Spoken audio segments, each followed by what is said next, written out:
Thank you, Professor Plotkin, for that kind introduction, and thank you all for being here today. It's a particular honor for me to share the platform with Professor Korf, who has been in this field as long or maybe longer than I have. It's been a long time. When I started showing up to meetings, he was there. So thank you all.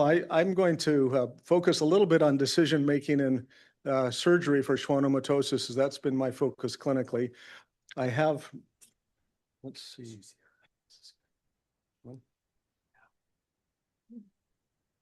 Moving. There we go. Okay. I have no relevant financial disclosures. Early this year, one of my esteemed colleagues in an international forum said this. She said, "There's no such thing as hearing preservation in NF2-related surgery." I thought, wait a minute. I've been trying for many, many years to preserve hearing in NF2-related surgery. And so I set out on a challenge to try to answer this question: is there in fact any hearing preservation with NF2-related surgery? Well, you're all familiar with the treatments for NF2-related schwannomas. We can observe them, we can radiate them, we can operate on them, or in the last decade plus, we've also been treating them with bevacizumab. And you can see on this slide that the treatments have changed substantially since Dr. Plotkin introduced bevacizumab in 2009. Before that, most people had surgery for these tumors. Following that, many people have bevacizumab treatment or Avastin, and that has really changed. Unfortunately, still, within 5 years of diagnosis, about 40% of patients need radiation or surgery treatment. So what do we think about when we think about surgery for patients with NF2? Certainly, there are patients with small tumors, medium tumors, large tumors. See, do I have a mouse so can I point with the mouse? There we go. Is that, oh, that doesn't project. Right. Okay, we'll try that. Yeah. All right. So I've long advocated that. Use a virtual pointer. That's fine. Or like this is a little bit small. Is there a better pointer? Here, I'll show you something a little better. Okay. There, and now it's virtual. There we go. That's a good one. That's a pointer. All right. So you know, when these tumors are small, I've always said, you know, we have a chance to save hearing with small tumors. And it's possible that in taking them out, if we don't save the hearing, we'll save the cochlear nerve, which would allow for other treatment options. When tumors get to be intermediate in size, we lose the chance of saving hearing. I've acknowledged that for many years. And when the tumors get to be quite large and impinge on the brainstem, then surgery actually becomes an option again. And I borrowed this idea from Dr. Plotkin, and I kind of made this little map where, you know, early on with small tumors, a lot of people say we should observe them. That's not unreasonable. I think surgery is also an opportunity there. But as the tumors get larger, we don't have a chance to save hearing, and we reduce the number of patients that go to surgery. But as they lose hearing and the tumors grow, certainly bevacizumab has been very useful, and it shifted the curve for many patients. I assume many of you in this room have had actually bevacizumab, and at least 50% of patients benefit by having bevacizumab with preserving their hearing and keeping their tumors from growing. So kudos to Dr. Plotkin for having courage 15 years ago of initiating this. And now radiation sort of drags along the bottom here. We really don't like to use radiation for many reasons, but it's really not a great tool for preserving hearing, even though some papers show that in the short term it does save hearing. In the long term, it's not a great option. There we go. And so when we talk about priorities in NF2 treatment, there are many, of course, and I'm only really going to focus on hearing today, but I recognize hearing's not the only issue. There are many other issues, and we have to think about what's going on in the rest of the body as well. When we looked at our patient population to try to figure out what are the considerations we should think about for surgery, what plays a role in whether or not we can preserve their hearing, a lot of things pop up. You know, how old are they when their symptoms develop? Younger people usually have more severe disease. How large is their tumor? Where is it located? Is it close to the inner ear? Is there a little cap of fluid out there, or does it compress the brainstem? Either one of those is not helpful for saving hearing. How is their preoperative hearing? If they have good hearing going in, there's more likely that they'll have good hearing coming out. If they have poor hearing going in, there's no chance it gets better. I mean, maybe 1 in 100. I see it very rarely that hearing improves. What's the hearing in the other ear? What's their pattern? Is their hearing loss stable or is it progressive? Do they have an auditory brainstem response? I'll talk about that a little more in just a minute, but that actually turns out to be an important factor. If they have no delay in their auditory brainstem response, that portends a better chance of saving hearing. Can we do direct cochlear nerve monitoring intraoperatively? What's their mutation? Is it a severe mutation or a mild mutation?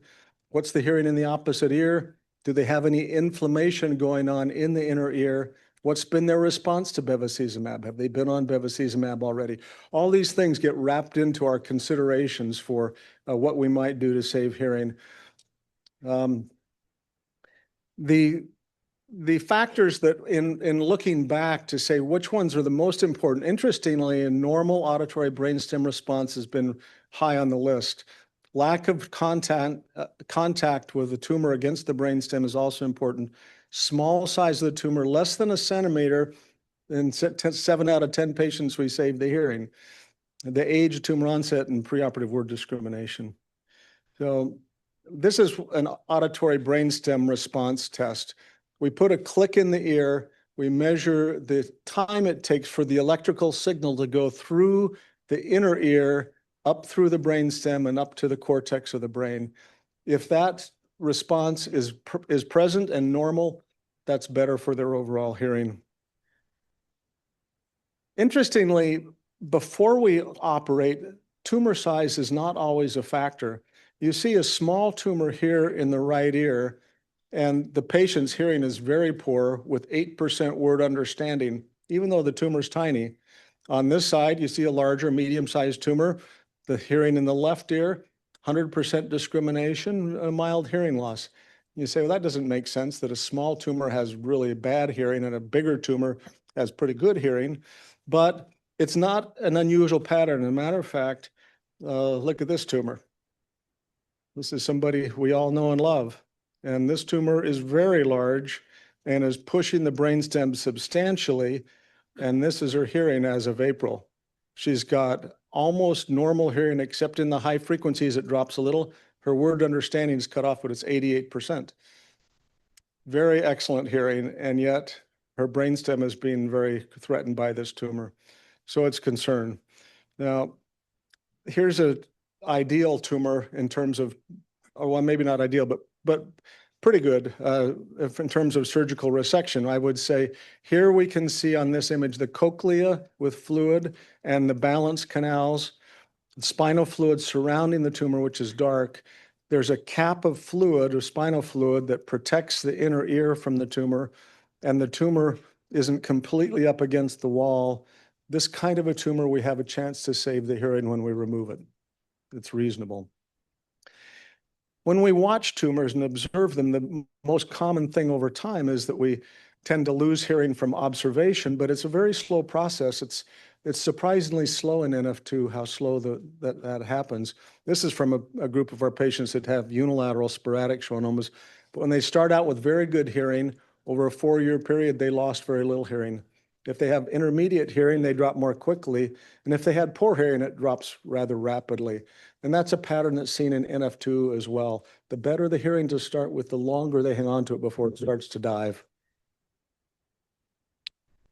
What's the mechanism of hearing loss before treatment? We know surgery can cause it, but what causes hearing loss pre-treatment? Some people think, well, is it compression of the cochlear nerve by the tumor? Is it because the blood supply gets cut off? Is there direct invasion of the cochlear nerve by the tumor, or does it go into the cochlea itself? Well, we think there also may be an excretion of things that are toxic from the tumor to the inner ear. Like on the small tumor I showed you with very bad hearing, it's not compression that's causing that. It's not vascular compromise, but sometimes the tumors excrete substances that are damaging to the inner ear. and it may block the inflow and outflow of the cochlea. Here's a histopathologic slide from somebody who donated their temporal bones to us, and you can see a vestibular schwannoma here. And the cochlear nerve is this darker area along the front side of the tumor that goes up to the cochlea. We know from testing that there are some patients that have cochlear mechanisms of hearing loss. And when we look closely at the cochlea, interestingly, we can see that in the inner chamber of the cochlea, there becomes a fluid-filled cavity that's invaded by a protein that we're not really sure what it is, but it certainly would block some of the hearing because that area normally has to vibrate with sound going through it. Also, there's some loss of blood flow where the blood flow goes into this region. So we know that cochlear hearing loss contributes to the hearing loss that goes along with NF2. And this is also pointed out in a clinical study by Dr. Ashtrigi at the NIH several years ago, where he looked at a particular type of MRI scan. You see these bright dots here and here and here and here. Those are in the cochlea, and those indicate protein deposition of some sort inside the cochlea. And they showed in their study that that corresponded with poorer hearing. And so something happens inside the cochlea as well as what's happening in the internal auditory canal. Dr. Plotkin did a natural history study with 10 centers a number of years ago, had 120 patients, and when they followed those patients over 3 years, 16% of the word recognition score dropped. Not a precipitous drop over 3 years. Interestingly, in that same 3-year period, 79% of the tumors grew. So it wasn't a matter of the growth causing the hearing loss. Other studies have shown this as well. I just pulled up one from Japan where it was very similar over about 9 years. They had a similar, relatively slow decrease in the word discrimination score, and 92% of the tumors grew.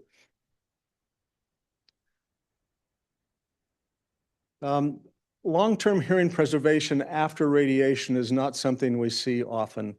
These are, again, patients that had a unilateral schwannoma, but in 4 different studies, they all show a similar pattern of decline over years. And so in the short term, they look better probably than some of our surgery results, but over a period of 4 to 10 years, they tend to lose their word discrimination as well. So radiation can be very helpful in NF2, but not necessarily for hearing preservation. What about genetics? Do they play a role? Yeah, we think so. They do. You know, this is from the study from the UK. Emmanuel and the group there showed that tissue mosaicism, which is the mildest form of mutation in NF2, has a mean hearing score of 85%. Pretty good hearing, pretty good clarity. This is a follow-up over 10 years. When you look at the severe or the truncating mutations, the more severe type of mutations in NF2, their average discrimination score is 56%. So not as good. So we know that at least on either end, the mild mutations, the severe mutations make a difference. All right, I think I've got to pick it up here a little bit. I think we won't talk about surgical approaches too much. I'll just say that one of the things that's changed in my lifetime in taking these tumors out is we used to really have a goal to take out all the tumor. We don't do that so much anymore. We would rather preserve function if we can. So we may take out a portion of the tumor. When we talk about a near total or subtotal resection, this is kind of what we're talking about. And the reasons we do that are facial nerve preservation, hearing preservation. If it's stuck to the brainstem, we like to leave the brainstem intact. If there's excessive bleeding, or if we decompress the tumor enough that we achieve the goal of not putting pressure on the brainstem, this is also important. So what are the factors postoperatively? If the hearing is preserved, how long is it preserved? And what are the other options if it's not? Certainly hearing aids, there are better programs these days in hearing aids, so hearing aids can be useful. Cochlear implants, auditory brainstem implants, how do they do? Also, a technique that we're learning more about is direct eighth nerve monitoring, so that when a patient is in surgery and we're taking out the tumor, we can look at the direct eighth nerve action potentials and see how quickly they change. With the conventional monitoring, it takes about a minute to detect a sound change. But with direct nerve action potential monitoring, we can determine that in a matter of a second or two. And we think that that's a good way to monitor how much tumor should come out. All right, jumping ahead. So one of the things Scott told me the other day, the reason he doesn't like to refer patients with small tumors for surgery is because they always grow more tumors there. And here's a patient that has 4 tumors. One of them is inside of her vestibule, and then 3 other tumors along here, and 2 tumors on the other side. So yes, all the cranial nerves are subject to getting tumors, but my feeling is if you take out the vestibular tumor and the nerve, you're not going to get vestibular schwannomas, and those are the most common in NF2. So, all right. Let's jump through a few of these. So one of the strategies that I've talked about over the years, if you have a small tumor, remove the smallest tumor first, select the most favorable location if it's away from the cochlear nerve. If they have a normal ABR, you have an experienced surgical team that's familiar with this type of an approach, you may have a chance to intervene early and save hearing. If the hearing's preserved, remove the tumor in the other ear. For larger tumors, we might sometimes decompress the internal auditory canal, and that may afford some longer hearing. A partial tumor resection with real-time monitoring may also be an evolving technique. This is a patient that we saw over the last few years who had a teeny tiny tumor in the right ear here, that little white dot, and a tumor that kind of filled the canal on the left. And over a 4-year period, you can see how the tumors have advanced. I think our likelihood of saving hearing, and particularly of saving the cochlear nerve, is very good with a teeny tiny tumor. And so I advocate for attempting to take those out. Here's the coronal view.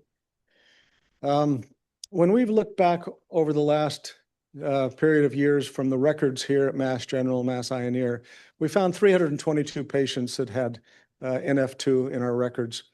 Of those, 191 underwent surgery. That was by a team of probably 8 or 9 different surgeons. It's not all the same surgeon. It went back to Dr. Ojeman and Dr. Martuza. Of those 191 that we took to surgery, there were 47 that were candidates for hearing preservation because they had excellent word recognitions, above 50% at least. We looked at the postoperative outcome and said, do they really have good speech understanding? Of 75% or more, 40% of them did. So that's not terrible, but it's not great either, okay? These are the pre-treatment hearing in this group that had surgery looking to save their hearing. 25 of them had 0 dB pure tone averages as normal and 100% word recognition, or they were in that category. So most of them had really excellent hearing going in. Interestingly, coming out, there were 2 groups. There were those that had no change in their word recognition score and continued to have low pure tone average, and there were those where they lost everything. I always told patients that it was a continuum, but it doesn't really look like it so much, does it? It looks to me like, in fact, those that saved hearing and those that lost hearing were in 2 separate categories. When we look at the long-term follow-up on these patients where we saved hearing, here are the patients over time. We followed these out as long as we had records. So one patient went out past 30 years, but most of them are, of course, concentrated in this earlier time period. There are a group where the long-term postoperative word recognition score was retained. There's another group that sort of dropped off over a period of 10 to 20 years.